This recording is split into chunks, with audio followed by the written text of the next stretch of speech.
We good. And yeah, we finna get with it. You know, Nimrod decoded. Take this out y'all way so everybody can see. 1, 2. Yeah.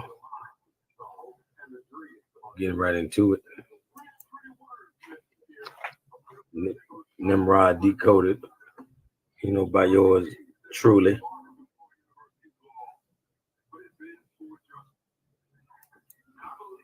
One more second, matter of fact. Yeah, we're gonna get into the secret identity of brother Nimrod, whose birthday is today, because we all aware that Jesus Christos, Jesus, it's not Jesus' birthday today, is it, Sister Yasini? Absolutely not, because he didn't exist. And even if he did exist, this is not his birthday. Yeah, you know, but is it Nimrod's birthday today? It very well is Nimrod's birthday. And we're gonna get into that secret identity of this bow and arrow shooting, you know, leopard hunting. You know, he didn't play. You know, he was you know, somebody to be feared, you know, for his enemies. And of course they demonize dark-skinned people like that, don't they? You Absolutely. Know? Until this day. Until this day. You know, because a pagan, which these people are always accused of, pagan means a country dweller. You know, a pagan is a person with old time traditions. You know, right. So if I like the Old Testament, I'm a pagan. You know, because I don't like the New Testament. Huh? But we're going way back in the Old Testament. We dealing with Nimrod today. And matter of fact, let me go back just right quick to show y'all even Cupid. Cupid is depicted with a bow and arrow, which is very significant with Nimrod. You know, that's what he's famous for, is a bow and arrow. Cupid is depicted with a bow and arrow, a reminder of Nimrod being a mighty hunter. Yeah, that's why, that's the whole representation of Cupid. And I'm gonna start off with the myth, and my sister gonna hit y'all with the man, with the facts, you know, the actual factual. But the founder of the city of Babylon is Nimrod Bar Cush. You know, Bar meaning son of. Cush. And Cush begat Nimrod. He began to be a mighty one in the earth. He was a mighty hunter before the Lord. Wherefore it is said, even as Nimrod, the mighty hunter before the Lord, and the beginning of his kingdom was Babel, and Erech, and Akkad, and Calneh, in the land of Shinar. Out of that land went forth Ashur, and builded Nineveh, and the city Rehoboth, and Calah. Calah is the name that you're gonna hear about a lot. You know, all this about Babel and stuff. It was really Calah or Calu. The same is a great city. And if you could read this one, next one for him, sister. So we're dealing with the Assyrian king, Salmaneser, from 1274 to, I can't see the end of that date. It's under the okay. So it built up Calhu into a major city during the Middle Assyrian Empire, which is 1365 through 1050 BC, or before the Common Era. So the king Ashurnasirpal, his son, forgive me on my pronunciations, you know, but he had a son, Salmaneser III, who continued where his father had left off. So at Nimrod, he built a palace that was far surpassed his father's. It was twice the size, and it covered an area about 15 hectares or 12 acres, and included more than 200 rooms. He built the monument known as the banner is in my way now. Oh shoot, they want to block you at the wrong time. I See, he know. built the monument known.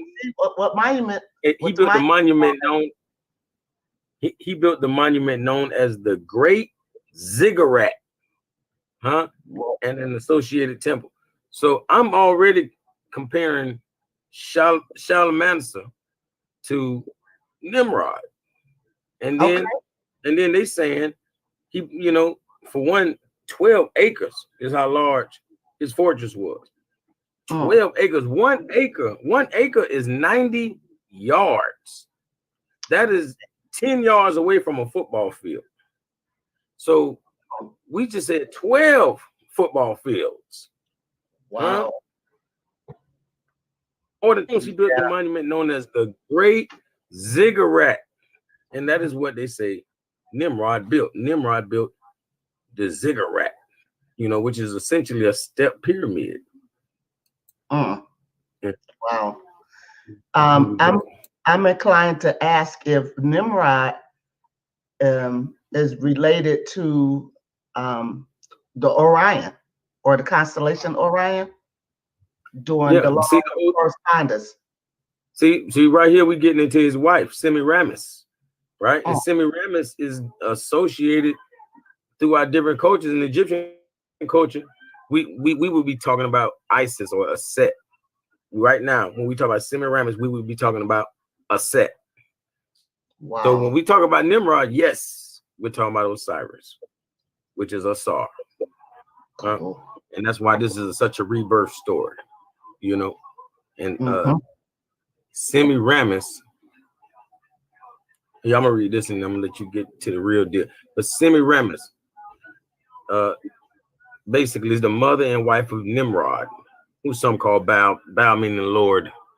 And the word Lord is all throughout the Bible. The word Lord comes from Baal, around that. She was called Ishtar, pronounced Easter in English, or Astarte, or Astaroth, and Isis in Egypt. Now, Mary in Catholic. You think they're going to denounce Mary because we say Semiramis is, you get Mary from Semiramis? You think they're going to stop dealing with Mary because of that?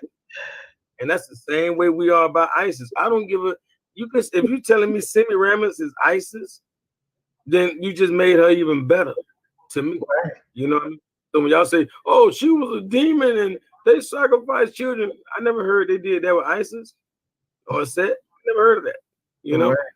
But, or Mary. Go ahead, sister. I said, or Mary. Exactly. And Asar either. But they'll say Nimrod, oh, Baal, as Baal, they sacrifice children. Well, we never saw on the side. That's what they don't want to mess with, Baal. Yeah. They don't want nothing to do with him. Yeah. They know because it's these primordial gods. They want to get this Johnny come lately. This the newest kid on the block. They want to tell us he God.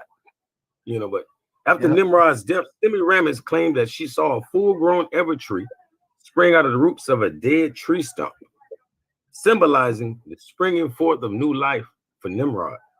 On the anniversary of his birth, she said Nimrod would visit the evergreen tree and leave gifts under it. On each anniversary of his birth, December 25th, Nimrod would visit the evergreen tree and leave gifts upon it. And this is written by David J. Stewart and December 24th, 2005.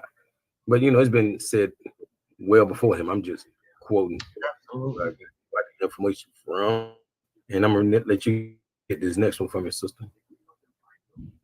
Okay, and I'm glad that you just equated the Christmas tree with our old folklore or tales, because there's many versions of why the tree, but that one makes the most sense to me. So Samu Ramat, 811 through 806 BCE, was the queen regent of the Assyrian Empire who held the throne for her young son, Adad Narari III.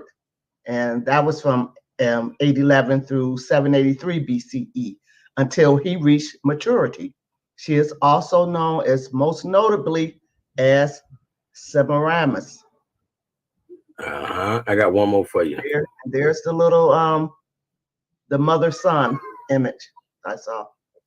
So Well, I'm gonna let you read this one too about Semiramis. okay, Semiramis, 9th century BC. Assyrian queen.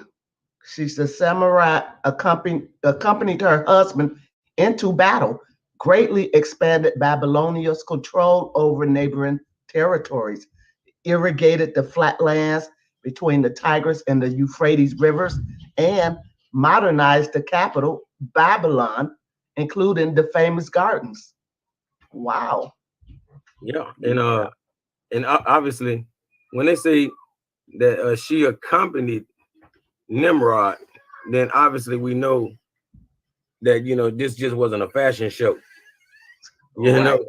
Like for one, we see on the walls we see her and him with bow and arrows. But I'm gonna go even deeper than that. We see it, but we don't see it. We see the name got samurai right there in the middle of it. Mm-hmm. So this warrior wasn't nothing to be messed up. This is female princess. This is where they getting the Xena warrior princess. This is where they get she woman and all them superhero women. They getting it from Samurai, this samurai of a woman.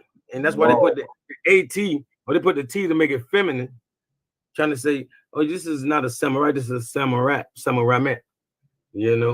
So that's what we're dealing with. We're dealing with, that lady that came and kicked butt in Belly, in the movie Belly. She snuck through the back, quiet as kept. She accompanied Nimrod while he at the front door trying to beat the door down. She that came through the back and slid his throat and opened the door for Nimrod. Like, come on in. Wow. Oh yeah. So that's the samurai queen, Semiramis. You heard it here first. And then I'm gonna get down to the first Romeo and Juliet story, because when you say something about Nimrod and Semiramis, you have to talk about Dumuzi, which we mostly know as Tammuz, and it's actually Dumuzi, but Tammuz works, and we know it well like that because actually the name Tammuz is where you get Thomas. You get the name Thomas, which means twin.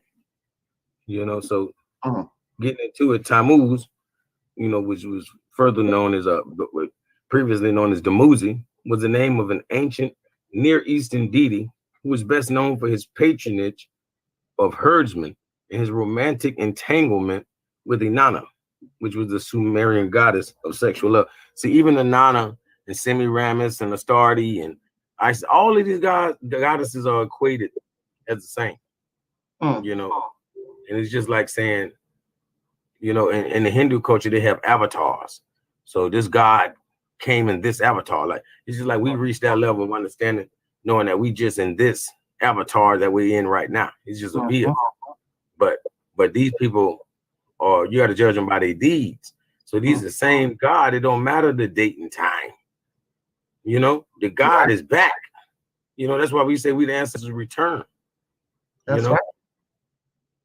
But Inanna, like I said, being Semiramis and Semiramis being Buddy and all of them, and she being Isis and Isis, being Hathor, and getting deeper and deeper, it goes all the way to the beginning. But what I'm getting at is, as a fertility god, he represented the insemination of the mother goddess, as well as the production of healthy children. The best known myth of Tammuz describes his death at the hands of his lover, a punishment earned for his failure to mourn adequately when she became lost in the underworld. The god's sojourn among the dead was commemorated in various forms of human expression, including poetic laments and ritual practice. In his Syrian iteration, Tammuz was incorporated into the Hellenic pantheon as Adonis. Adonis means perfect. Boom. You know, Adonis is a name they have in the Bible for God. Yes. You know, they say God is Adonai. Mm-hmm. You know, meaning perfect. You know, so a beautiful youth who earned the love of Aphrodite. Aphrodite was, you know, black as night. You know, obviously the goddess of love. She was so beautiful. You know, the concept of death and resurrection are tied to the myth of Tammuz. Tammuz was the very first Christ, and we're gonna get further into it. But which first foreshadowed the central role of resurrection in the religion of Christianity. So way before Jesus, there was Tammuz. You know, who represented everything that we know as far as this resurrection story. I'm already seeing their whole made up writed version of these stories. Serapis just came into my head with that cup on his head, representing a fertility god.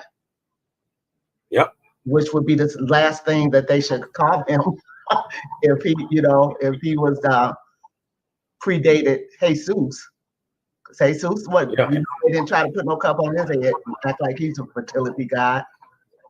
And they want to call us pagans because look at this picture right here. They don't have a head shaped like that.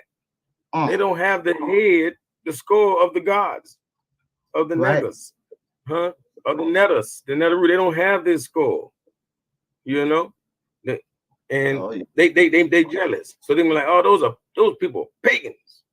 You know, it's a new god in town. It's like it's a new sheriff in town, you know. And he looked like me, you know. so they're trying to do away with the old real deal. But I'm gonna just read this middle part because there's a lot of good stuff. If somebody sees it, they can screenshot it, even come back, or maybe in the comment section you're gonna make me come back right now, you know. But I'm gonna get right here. You see, he carries an ivory wand top with a pine cone. Hold on, let me get this off the screen. On the end, with a pine cone on the end, identical to one carried by Dionysus or Dionysus. The use of a wand is somewhat similar to multiple depictions of Jesus raising Lazarus or turning water into wine using an auger's wand. People don't read the same Bibles. Some people know that Jesus had some tools. Question, King. Yes. Okay, so it made sure that it said as Jesus is depicted. That means there's a picture of him doing that, but not in your Bible. They don't. I don't see any relation to Jesus having a magic wand in the text itself. However, all over the world, they'll show him with that wand, doing things, doing magical acts with it. And they're saying that was common among Roman priestly class. So that's another thing. Like I was just watching my boy Dick Gregory, Ashe, you know, R.I.P. to the God. Dick Gregory was saying, we mad at the wrong pale people. Like some people we call them pale, they ain't white. You know, white people, number one, the real whites never have to work. Dick Gregory said, if you don't have trillions and trillions of your dollars in your bank account that you don't need, then you're not white. Whoa. You know what I mean? He said the people that we calling white, he said they couldn't, you know, they couldn't hurt us if they wanted to. You know, they didn't help us if they wanted to. You feel me? But yeah, the real whites, the Roman priests, you know, they own this. They know the tools. Like you'll see the Pope walking around with the same thing, but we don't even know what that is in his hand. You know, we'll be like, we can't connect it with Jesus. We can't be like what's on his head. Exactly. And if you can you read this one for me, sister? About who was at the bottom? Semiramis is Semiramis. Semiramis is Semiramis, her husband, which was the was King Shalmaneser, would have to be Nimrod, and he built the great ziggurat just to show that he was who he said he. Well, I'm saying he is. Then Semiramis, Semiramis is who all of these scholars will equate to Semiramis. So that means her son would have to be Tammuz, and that means we're dealing with Adad Nerari. Go ahead, sister. So Adad Nerari the third was the son of Samaramat and king of the Assyrian Empire, and reigning roughly from 805 through 782 before the Common Era. So the Sabas Staley or of Adad Nerari, the third of Adad Nerari. Recording some of Adad Nerari's campaigns was discovered in 1905 in the Sinjar Mountains of Syria. So every day they constantly digging up our past. Do you want me to continue, King? Yeah, go ahead. Okay, so to the god Nebo, who is heroic, exalted, surpassing in wisdom, mighty prince, whose command is supreme, master of the arts, guardian of all heaven and earth, all knowing, whose ear is open, for example, to prayer, who writes the book of man's life and destiny, merciful, approachable, who depopulate and repopulate the land, determines the boundaries of man's habitation, Lord of lords, whose might has no equal, without whom no counsel is given in heaven, merciful, compassionate, kindly forgiving. Trust in the God Nebo. And I'm I've got the banner after due. Yeah. Hold on. See, all this good stuff my boy was saying, Lord of Lords, whose might has no equal, without whom no counsel is given in heaven, merciful, compassionate, kindly forgiving. He say, trust in the God Nebo. Do not trust in another God. This is the words of Adad Nerari, 804 BC. Trust Nebo alone. See, we just went through Nimrod, Semiramis, Tammuz. Now, somehow, somewhere, I'm going to take you into the connection to Moses. Because now we're talking about the god Nebo. And what does Nebo have to do with anything? Let me ask a question. Go ahead. Is Nebo the authentic thought? Whoa, how do you know that already? All those titles that I just read. I don't know how you know that already. But I figured that out going through all this information. You just jump straight into it. For one, like they say, he the God of writing and all of this God of wisdom and God of scribing and everything, like it all come from him.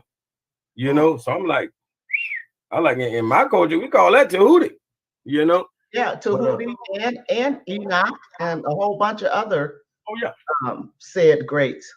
Yeah. And Nebo, whether he is referred to as Nebo in the Bible, where he is mentioned with Marduk, called Baal in Isaiah 46, 1-2. Mount Nebo, the site from which Moses looked down upon the promised land, and where, according to legend, he is buried. Takes his name from Nabu, the god. Mount Nebo, Sayaka, memorial of Moses. This is the actual great stone at Mount Nebo. You see this thing they put the light on shining? Yes. That is the great stone spoken of. Down here is what's purported as, is this possibly Moses' grave? Because this is such a sacred site. And this is the only grave there on the top of this mountain. Is this the grave of Moses? No. Is Moses more sacred than Nimrod? I mean, in their world. Because I'm wondering why they won't verify that and not the proposed site, but go down there and verify it. They don't have any picking up our kings. Exactly. That's real. And watch this. I'm gonna let you read this from it, sister. Similar to the rolling stone that sealed the tomb or cave of Jesus, this is the holy stone that covers the tomb or grave of Moses, which is located atop Mount Nabu or Mount Nebo or Nebo, however you want to pronounce it. But it had a biblical significance for being the place where God showed the promised land to Moses. Okay, so Mount Nebo is one of the holiest sites in the modern day country of Jordan. Elements of the Byzantine basilica were uncovered and have been incorporated into the structure of the modern church building known as the Memorial Church of Moses. Wow. Yeah, for real. You know, this is that sacred stone, huh? Because we think of a big boulder covering them inside these cave, tunnel, tomb things. So, but it's really just a rolling rock, huh? This rolling stone, ain't nothing but a rolling stone. Yeah, this the rolling stone right here. Wow. You know, and this is why these names and words have any kind of a power, because it was spoken of in a relical or a religious sense. These were relics, ancient relics. So, Rolling Stone is still it touches your soul a little bit. It makes you want to be a Rolling Stone, and we don't even know who the hell they is. I'm just saying. Wow. But so yeah. Moses never made it to the promised land, correct? I mean, Mount Nebo. Well, they said he never made it. Well, in his life, but the place that he saw it, the place that that God talked to him, right. The place that God talked to him, and the place that God showed him, and the place that he died, all was Mount Nebo. So obviously he was talking to the God Nabu. Oh yeah. So speaking on that, I'm gonna connect the tar, since we were talking about Tammuz. The tar, which that capital T that we see over here, we can see that this tar is everywhere. It's over here in the Ankh. On top of the Ankh is either the circle of life, how you want to put it, the Ouroboros, the serpent, or the Omega symbol, with either way, because the Omega symbol is what they used to cut the umbilical cords in ancient time. So that's why it's connected with birth and the beginning. And even though the new cross we know of now still is a tar with a new plank on the top. Right. I guess you got to walk the plank, but it's still a tar. But the ancient one is actually the tar with the serpent. Not a cross with a serpent, but they made it like that. But this is it.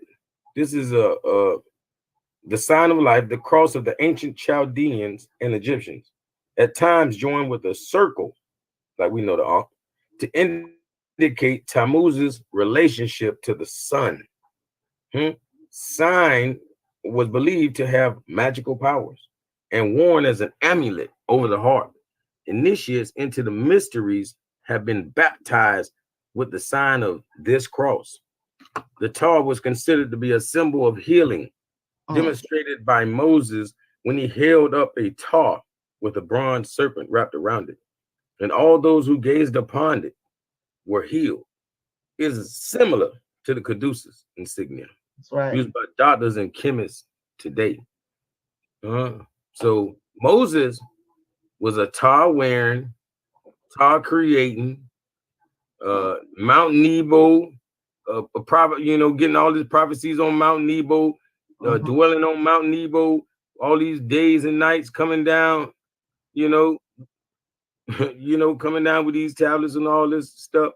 Everything happened at Mount Nebo, and obviously the god of writing, Tahuti, who they saying in their culture was Nebo, that god of writing gave him those inscriptions, Okay. And that was Tahuti, and we could connect all these dots, then we can get back on track.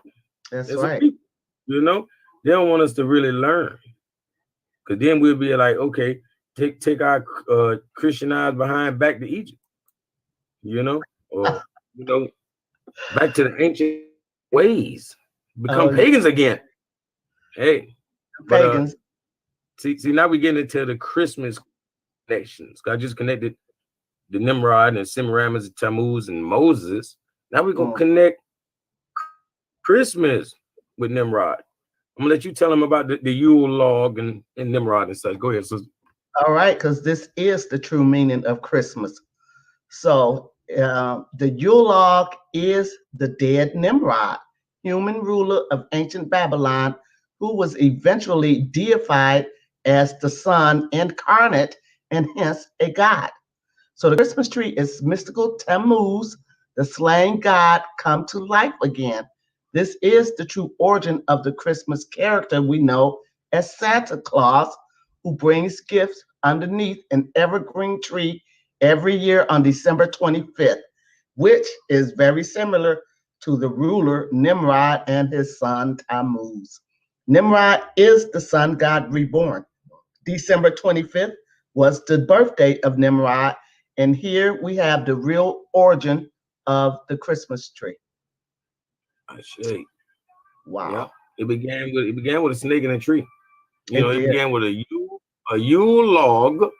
Mhm. Everybody, talking about Yuletide, Christmas, and all this. It began with a Yule log representing Nimrod. You know, Wow. because being so connected to nature like we were, that's why I connected Druids with our culture. Also, they were tree huggers. These people say they got wisdom in trees, and even the Garden of Eden spoke of trees of knowledge and wisdom and life and such. So it's no coincidence. And So Nimrod represents. so how does Santa Claus get so perverted? Because it's all good right here in the story, Hey, and then he the paler you get, you already know. The paler they get to work. I'm just saying, for real. But yeah, the modern Christmas tree originated in Germany, but the Germans got it from the Romans, who got it from the Babylonians and the Egyptians. I kind of put it all at the top a little bit, showing you those different ones. But an old Babylonish fable told of an evergreen tree that's excuse me, that sprung out of a dead tree stump. The old stump symbolized the dead Nimrod. The new evergreen tree symbolized that Nimrod had come to life again in Tammuz. Among the Druids, the oak was sacred. Among the Egyptians, it was the palm. And in Rome, it was the fir, which was decorated with red berries during the Saturnalia. The Christmas tree is from Egypt, and this origin dates from a period long anterior to the Christmas era. Did you know this? That the Christmas tree long preceded Christianity?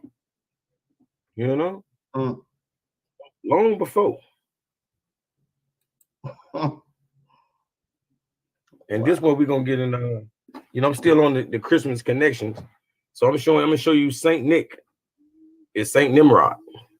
Because the word or the name Nick is a shortening of the name Nimrod. I'm gonna show you right here, and I'm also wanted to show y'all. I'm gonna connect the Christmas hat and everything, because the king wears the distinctive attributes of Assyrian kingship, which includes the conical shaped fez hat and long beard. People can't say this ain't no fez. Right. Anybody who got good sense know that. And for one, like they say, a conical shaped hat, but they even let you know fez, because that's what it is. But yeah. Oh yeah. I'm gonna let you read this, please. So Nicolaitan means a follower of Nicholas. It comes from two Greek words, Nikos and Laos. Nikos means conqueror or destroyer, and Laos means people. The original Nicholas was a conqueror or destroyer of the people. So some people believe that the original Nicholas was Nimrod, the original arch rebel who conquered the people and founded a man-made civilization within 2 centuries after the flood, which is Genesis um, chapter 10, verses 8 through 12. So while he was alive, Nimrod was a mighty hunter before the Lord, and that you'll find in verse 9. So Nimrod also had other names.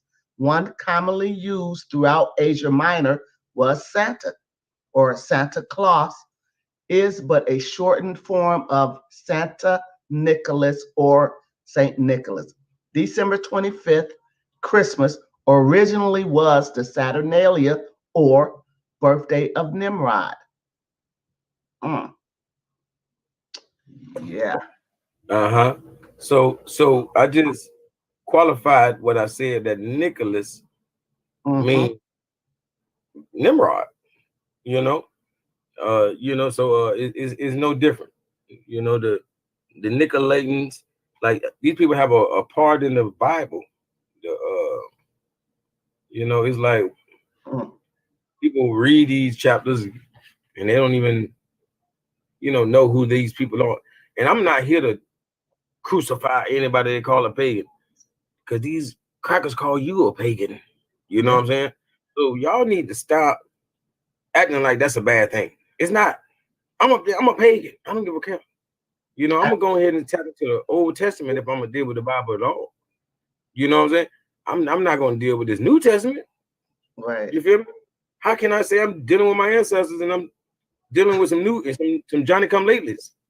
You feel me? I'm going with the oldest thing we can find. You feel me? Whether we dealing in Samaria with their clay tablets, or we dealing with the Hindu and their texts, or the hieroglyphics. Mm-hmm. I'm going with the old school. So they're gonna call all of these I named, they're gonna call all of them pagans. Mm-hmm. Got my boy Rael and a few others in the house. Peace to the family. Peace, Rael. Yeah, you putting it all together tonight, D Calico. Because That's for sure. nobody people, I think people are afraid to go back and look at history because Yep, now they have to admit that everything they know is wrong. exactly. They, It's always been a lot. they just accepted it. They didn't go back and do what you just did. Mm-mm. Period. And I'm showing them some Babylonian headdresses. Mm-hmm. And the feds, being where they even get, the Santa hat and all that from. You feel me? But Mm-hmm. even more so, see, I use these to show how they even had a war hat that had the similar shape of, Santa's hat. But it gets even better. It gets even better because what we calling Santa's red hat, they call it a Mithric cap. They even associating Mithra with Nimrod. Mithra being the sun god, Mm-hmm. and that's what Nimrod got equated to because he was held that high. Him and Mithra had to absorb Nimrod's, culture basically, or his proceedings before him, like the things that he's done, they had to engulf all of that, like it was all Mithra. But it's really all stemming from Nimrod, and they just added the lore and the legend to all one God, but it's more than one that they equated to being that high, as Mithra or whatever, like saying Amen Ra, because Amen is not Ra, but Amen Ra, he's the one with, he has the title of Ra, or he has the title of Amen. I mean, Ra has the title of Amen. But anyways, Santa's Hey, red hat is called a Mithric cap. You want to say something, sister? yeah, looking at the depictions that they have all the time, why do they look so sinister? And Yeah. why can't they draw like a pleasant face at least one time? They all just look jacked, Yeah, like they don't want to be here. yeah. And this ain't no accident, obviously. Right. But Santa's red hat is called a Mithric cap or Phrygian cap or Peleus or Freedman's cap, among other names. The origin of this hat, which is commonly worn at Christmas, is truly bizarre. The Santa hat is modeled after the Virgin used in the worship of the sun or Mithra. The Phrygian cap was adopted by freed slaves. Like, you can't tell me this ain't the hat that every elf, Santa's little helpers and them be having on their head, and what Santa have. You know, it's a Phrygian cap. And thus this cap became a symbol of liberty. A conical, like the feds, a conical cap with top turned forward. It is, that's like saying, the tassel, but without a tassel. It is often read to signify circumcision and is the origin of the bishop mitre and Rosicrucians and the Rosicrucians hat. Yeah. The bishop's mitre and the Rosicrucians hat. Are they using circumcision as in the act of or because otherwise that circumcision, if scholars or master teachers are using that word, I think they mean it's a circumcision of the mind, something that takes place in the mind. So I know in the Bible related it to the physical act of chopping the genitals of the male, but in all reality, that circumcision was never meant to even be that. It's like they say, as within, so without. That every time we do it, mentally and internally, they're doing it externally to someone. You know what I mean? It's crazy. That's why, it's every one side of the field, or one side of the coin. Yeah, they so patriarchal. Everything is patriarchal with them, like flipping that hat like that for that purpose is like, wow, they've got genitals on the brain. But yeah. You mind reading that for me, sister? Yeah, so the presents beneath the pine or Christmas trees, the Amanita muscaria, aka magic mushrooms. So if Nimrod is associated with Santa and pine trees, then by default or by the occult, he's also associated with magic mushrooms. Now you're speaking my language. You know what I mean? Like, you can't go through Christmas without seeing the color green, which represents the evergreen tree, and the red and the white, which ain't no Santa, it represent the magic mushroom. That's the colors of Christmas. That's a new one to me, but I love it. Yeah. And I'm gonna just take it there on the dessert tip, on the dessert tip for him. If you don't mind telling them about this, go ahead. So a Yule log cake representing Nimrod. Okay, the tree is interpreted originally by the occult as a phallus, the ornaments as testicles, and the tinsel as semen. The wreath is a vagina, and together they're fertility symbols. Good Lord. So Yule log lore. Hey, see, and the reason I have nothing against this is because I'm look, like they always talking about how people, the birth rate numbers are down. Well, y'all need to get more fertile. We need to represent fertility. Oh yeah, we should have Christmas more often. See, I bet in the New Testament they say have one child or none, because in the Old Testament they said multiply. Right. I'm a pagan. Pagans, they multiply. They do what the Old Testament tell them. I can't believe those. Oh, they talking about the balls on the Christmas trees are the testes. Testicles. Wow. And the tinsel, that silver like string or whatever that we dress it up with. Yeah. And the wreath is the vagina. Good. Come on now. Yeah. Somebody had way Yeah. too much time on their Come hands. on, somebody. Come on, somebody. Yeah. Yeah, they did all that to say, let's make a baby or what? Yeah. Yeah. No. Hey, they letting know. Hey, this is Yeah. the honeymoon spot. This is the place for the honeymoon. It's going on right here. Do not And disturb.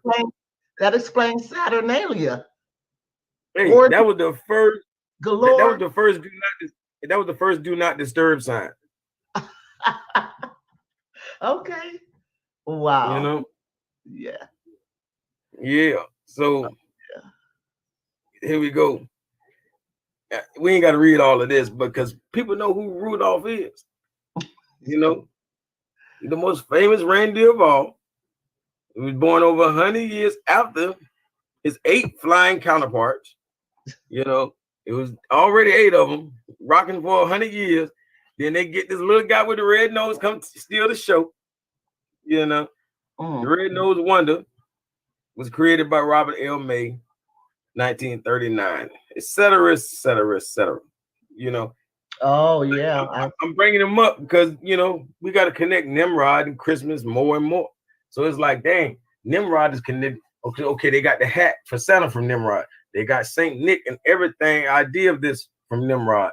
The Yule log, all of this, the cross. It's just so much, you know. So dang, so they got a Rudolph the Red-Nosed Reindeer. What the heck? Does that have anything to do with Nimrod? Let me see. Let me see what D. Calico got going. You know, because if you don't mind reading this right here, sister. Yep. So it has also been suggested that Nimrod tamed a leopard to accompany him on his hunts for animals, just as people today use dogs for this purpose. This could also be where Nimrod got his name. The Babylonian name for leopard was Nim, and Rod means to subdue. Mm-hmm.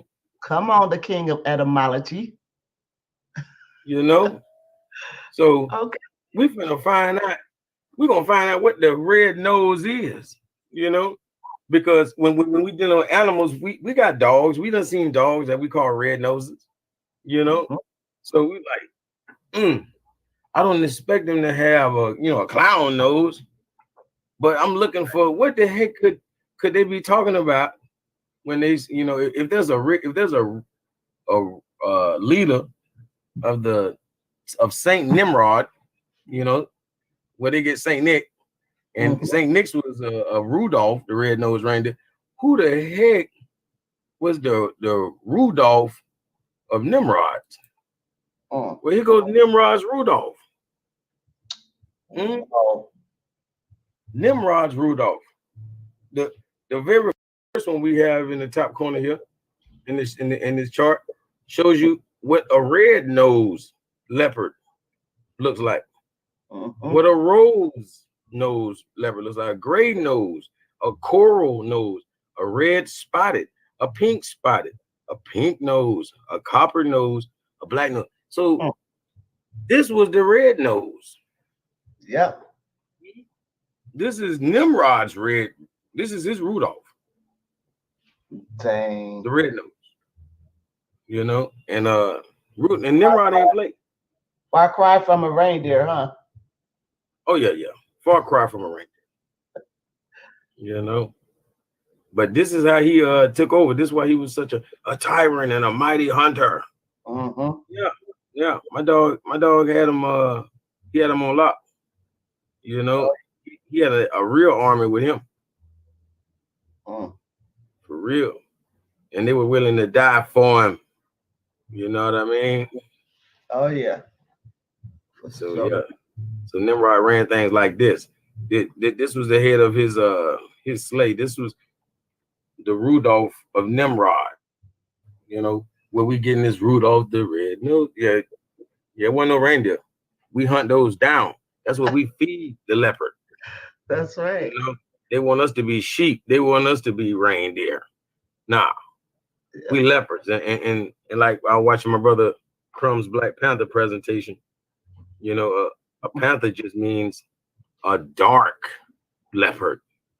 You know, they're all leopards. But if they're dark, if it's black, it's a panther. It don't matter what kind of animal it is. When it's black, you know, that's a panther. You know? That's right. So That's right. And they knew that they couldn't connect to all that melanin, so they went and got them a little rainbow symbol. Huh? They're not, you know, they're not nature oriented. So once they changed the character from Nimrod to whomever, all the different times, then they have to change that animal too. exactly. Yeah. So now we on to the last two little parts. We touch on the treasure of Nimrod. Mm-hmm. Right? Oh yeah, he was blinking. This is an actual place. You know, in modern day Iraq. Okay. And things like a few left. I'm gonna let you start it off, and I'm gonna do the next one. So the golden treasure of Nimrod. Nimrod was an ancient city of Assyria located in the Tigris Valley of northern Iraq. In the 1980s, an incredible archaeological discovery was made, which was comparable to that of King Tut's tomb in 1930s. So this was the royal tombs of Nimrod. However, not as many people have heard of the treasure of Nimrod as that of King Tut.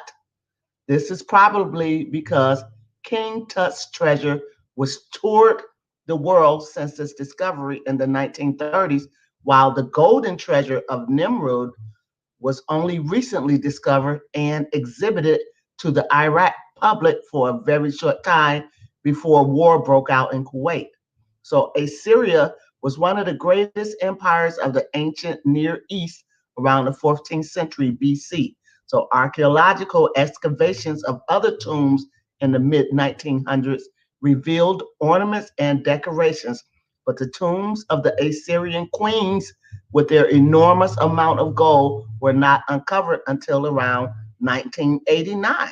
So the golden artifacts are thought to be around 2,700 years old. Yeah. Wow. For real. You know, this is real deal. Mm-hmm. An actual place. You know, that obviously did a lot of the actual things, you know, that's been speculated. You know, they can prove a lot of things about this area, but they can't prove nothing about it.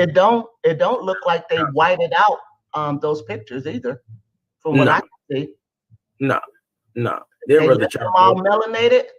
Yeah, they'd rather just try to blow the whole building up. You know, just drop a bomb on. They tired of us. You know, like man, like whoa. And then it be people who's not even our color been protecting these buildings all these years, and they be like, "What the heck? You mean Saddam was protecting this? What?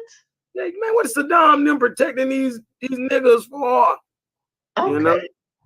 You know, so you know all the other parts were even China. China has pyramids. They say they will not unearth because humanity is not ready.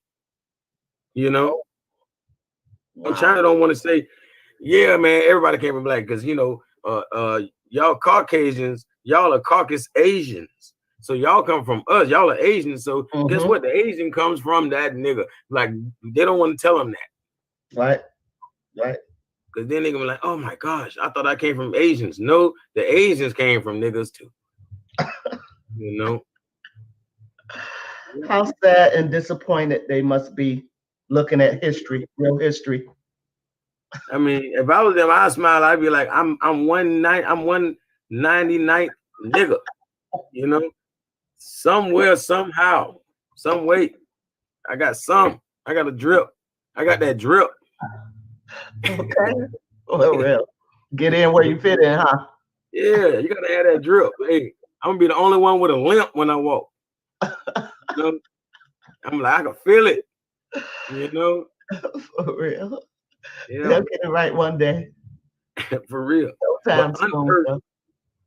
Unearthed in 1988 by Iraqi archaeologists, 613 pieces of gold jewelry, precious stones, and ornaments from the height of the Assyrian civilization in 800 BC conforms the famous Nimrod treasure. The pieces include a queen's golden crown, white marble jars, gold plates, and engraved silver pitchers. Together, the pieces weighed well over 100 pounds and were discovered not far from the legendary city of Nineveh. After being rescued from a flood in the central bank vault, it just so happened a flood, came towards the bank. Hey, open the dam that way, just like they did in New Orleans. Like we gonna flood the project. Hey, you know what? We gonna flood the bank. I heard they got all that jewelry from Nimrod. You know, hey, after being rescued from a flood in the central bank, we lost half of it, but I found 100 pounds. Anyway, they are in display again in Iraqi Museum. This one here is playing in it real cute, but it was actually stolen a long while, and it took them like 20 to 30 years before they got the drops on them, and then they finally swooped in. And by the time they had to go in, they had to kick in a bank, but I guess they kicked it in a smart way. They sent the flood, and then they got they reconfiscated it, and now they hold it to this day in their little museum. And the rest of it, they probably said no. But I was gonna read this one because I know it's kind of hard and let you knock it off. Because this is the last slides. We're gonna take y'all deeper into the city of Nimrod to Mount Nimrod. We already been to Mount Nebo. We introduced you to the real Nebo. You better tuck your chain. For real. Oh, yeah. I know you ain't got Jesus. I know you ain't got Jesus Christos coming around Nebo. Hey, you better tuck your chain. Nebo coming. You better tuck your chain. That's right. Hey, for real. They better not have came. They better have an ankh on.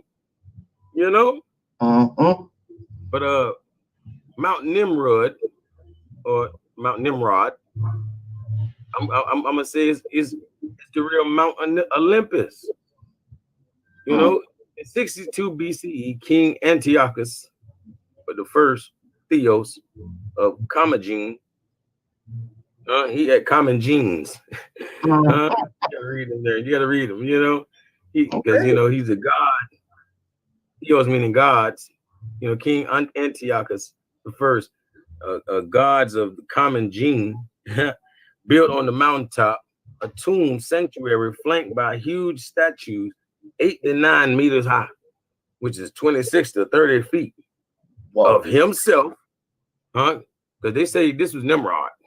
Actually, they were saying that, and we be thinking that, over here in this part of the world, we barely know what we got over here.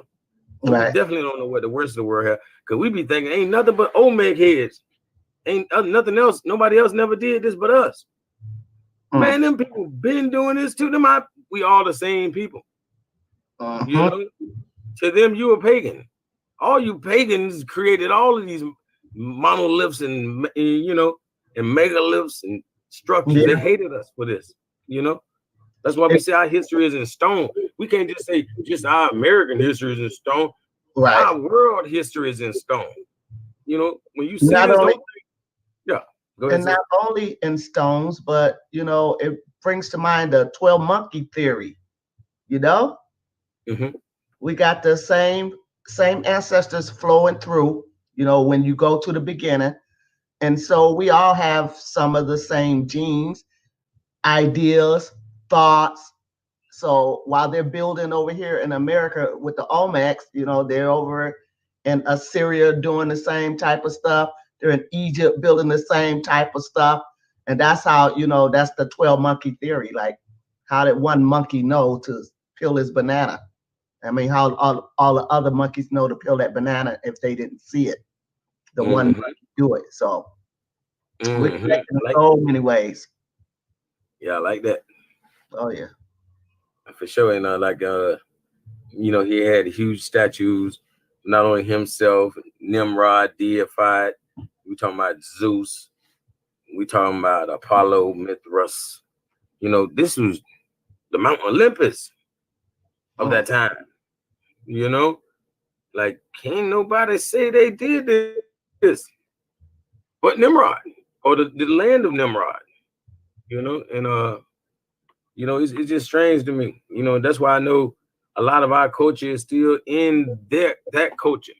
Mhm. Like Egyptologists would literally tell you, you know, Tahuti is Hermes in Greece. You feel me? Mhm. They'll tell you that, and then we'll tell you don't study Greece. You know, like man, Hermes basically, but you just told me that's Tahuti. You'll tell me Right. Buddha is Tahuti, and tell me don't study Hindu, don't study Buddha. You know, Right. you're like, man, I'm everywhere Tahuti at. You Okay. know, so the god Nebo ran this land. You know, he was the Mm. scribe of the gods. So it's no problem having a multiplicity of gods. You know, we polytheistic. You feel me? And so So did it say that he came back through his son, uh, Tammuz? Did what he about Tamu? reincarnate? Is he coming back? Oh man, I think I'm here right now. I think I'm here right now talking and killing with y'all. You know, for real. Okay. You know, I'm really feeling that. And like I said, we only think about Olmec heads and stuff. And the only reason this stuff looks like this because they dropped bombs on it. Yeah. Yeah, they was pretty mad. They got tired of seeing this. The Arabs over there, they're like, this ain't got nothing to do with Allah. God Mm. dang it, I've been tired of looking at this for all these days. Y'all treating it like it's somewhere to come visit. This ain't no tourist attraction. We gonna drop a bomb on it. So when they dropped the bomb on it, made people stop being religious and turn gangster. Now they got to have an army out there at Mm. all times. Keeping the land at least from getting bombed again. You know, Some of that stuff must be indestructible because it's still standing. exactly, exactly. It's just showing that we was made of stone. We wouldn't. It'd be hard to blow us away. You know what I mean? For real. Mm. We at least I still be like y'all still be sitting there talking smack. They're like, Okay. nigga, you ain't did nothing. Da, da, da, da. You ain't got nothing but your head left. Still talking crap. Hey, for real. But Was it's that like you? that. Did you make a video about the rocks being alive? Was that Oh you? we were talking about that on Zelda. And I think Chrome actually recently did a video like that. Oh. After a post I had made kind of inspired my brother. He already was, he Mhm. be on. Okay. Yeah. Wow. Yeah. But obviously we can see the head, that headdress, that fez Yes. sitting on my boy Nimrod. And some of these other ones over here, we can see the Egyptian like crowns, even though we calling them Zeus and Mithras and all this. And we act like we don't see Ra and Mithra. It's just like when Okay. I say, Amen and Ra. People not seeing the duality. They're not seeing, one. They're not seeing the titles on display. They think it's all one word. But Right. And Christians we don't even think it's a person or a deity. When they say amen, they think they saying so be it or something they made up, but yeah, they don't even see it as yeah. a deity or a spirit. Mm-hmm. Yep. I just like Healy O's. We Yes. got the Healy. Healy is already the word, holy and halo and all of that. Mm. But then you put the O, representing that serpent, that circle, that sun. Mm. That's that circle. That's why we're saying Healy O's. So Mm. all these words can be broke down. You feel me? Mm-hmm. They got to be broke down because it's not necessarily one word. Right. And we'll see that same word inside other words. It meant something anciently. Nowadays, we think it don't mean nothing. I'm gonna let you cap it out on the end of this Mount Nimrod. Well, all right. So 40 kilometers north of Hatay, Turkey, lives Mount Nimrod, a mountain adorned with the fragments of vast statues built over 2,000 years ago. The stone sculptures once stood nearly 10 meters high and depicted lions, eagles, various ancient gods, and King Antiochus. First Theos, who ruled common gene from 86 BC to 38 BC. Ruins of the bodies of several sitting figures are visible on the hill above, illuminated by moonlight. That's got to be a sight. Mm-hmm. Wow. Exactly. Yeah, those statues are pretty tall. It's up there.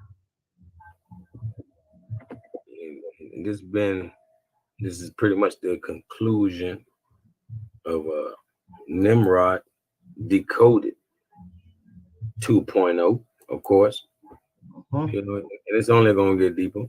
You know, whatever may be next, y'all be ready. We stay in that cult.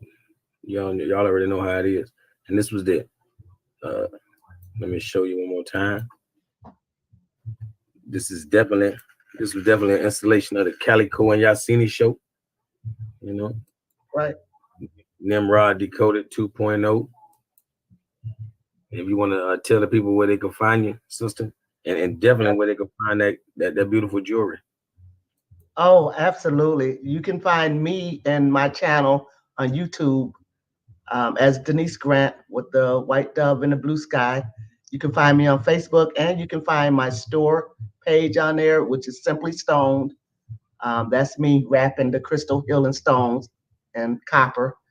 And also, you can find all kinds of contact information in any of my latest videos on YouTube, including where to buy my books, how to get to Yasini University, and my store called Simply Stoned. And I really appreciate you contacting me, King Calico. This was very interesting today. Learned a lot. That's for sure. You know, we gotta put the nail in the coffin. Oh yeah, for sure. And you know, I appreciate you. You know, I couldn't have had a better co-host. You know, I'm glad this was an installation of the Calico and Yasini, you know, the Yasini show. So Oh yeah, with much more to come. next Much more. Until next time, peace and love. Peace, bro.